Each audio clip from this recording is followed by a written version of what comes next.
নমস্কার বন্ধুরা, দীপালিস কিচেনে আপনাদের সকলকে স্বাগত জানাচ্ছি। আজকে আমি হাতে মেখে সম্পূর্ণ নিরামিষভাবে লাউ শাকের রেসিপি শেয়ার করেছি। এটি খেতে দুর্দান্ত হয়। গরম ভাতের সাথে এই রেসিপিটি থাকলে আর অন্য কিছুর দরকার পড়ে না। তো ভিডিওটি শেষ পর্যন্ত দেখার অনুরোধ রইল। আশা করছি রেসিপিটি আপনাদের ভালো লাগবে। তো এখানে লাউ শাক নিয়েছি, দেখতে পাচ্ছেন। তো ডাঁটাগুলো থেকে শাকগুলো বেশ আলাদা করে নেব।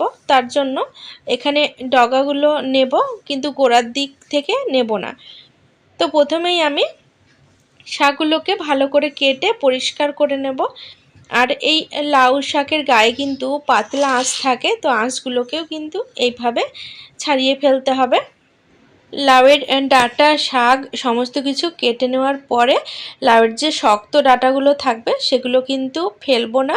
সেগুলো চচ্চড়ি কিংবা মাছের ঝোল জাতীয় সবজি যখন রান্না করব তখন তার মধ্যে দিয়ে দেব।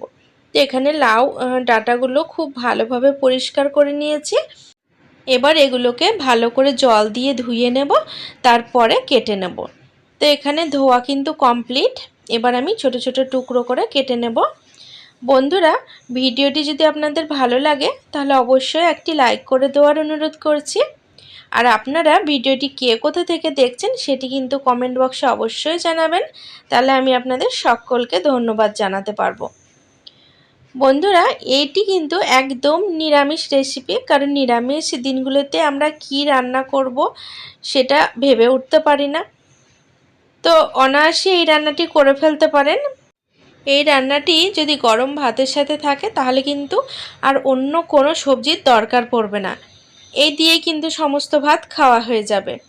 তো এখানে দেখতে পাচ্ছেন লাউয়ের পাতাগুলো বেশ কুচি করে কেটে নিয়েছি, আর লাউয়ের ডাঁটাগুলো ছোট ছোট টুকরো করে কেটে নিয়েছি যাতে এক গালেই ধরে যায়। বন্ধুরা, রান্নাটি করতে কিন্তু বেশি সময় লাগে না, আর অল্প কয়েকটি উপকরণ দিয়ে ঝটপট রান্না হয়ে যায়। তো রান্নাটি করব, তার জন্য দেখতে পাচ্ছেন এখানে বেশ কয়েকটি চিনেবাদাম বেশ 15 থেকে 20 মিনিট জলে ভিজিয়ে রেখেছিলাম। তারপরে বাদামের খোসাগুলোকে এইভাবে ছাড়িয়ে নিচ্ছি।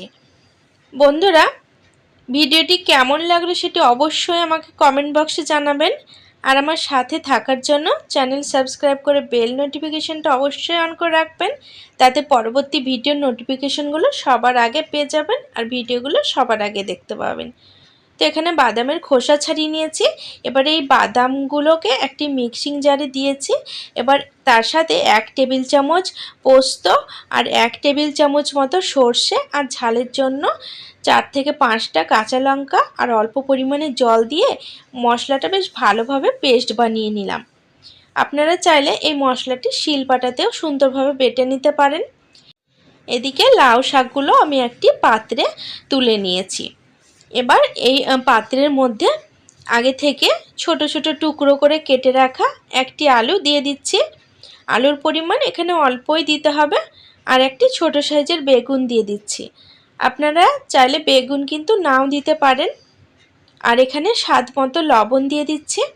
আর কালারের জন্য অল্প একটুখানি হলুদ দিয়ে দিচ্ছি। হলুদটা না দিলেও চলে, কিন্তু আমি অল্প একটু পরিমাণে দিলাম। এখানে হাফ চা চামচ মতো কাশ্মীরি লঙ্কার গুঁড়ো দিচ্ছি। আর আগে যে মশলাটা বেটে রাখলাম সেই বাটা মশলা এর মধ্যে ঢেলে দিচ্ছি। এর সাথে আমি 1 টেবিল চামচ মতো সর্ষের তেল দিয়ে দিচ্ছি। এবার সমস্ত উপকরণ হাত দিয়ে বেশ ভালো করে মেখে নিতে হবে। এমনভাবে মাখতে হবে যাতে মাখতে মাখতেই অর্ধেক রান্না হয়ে যায়। তো মাখতে মাখতে যখন এই সমস্ত উপকরণ থেকে একদম জল বেরোতে শুরু করবে তখন বুঝে নিতে হবে মাখা কমপ্লিট হয়ে গেছে।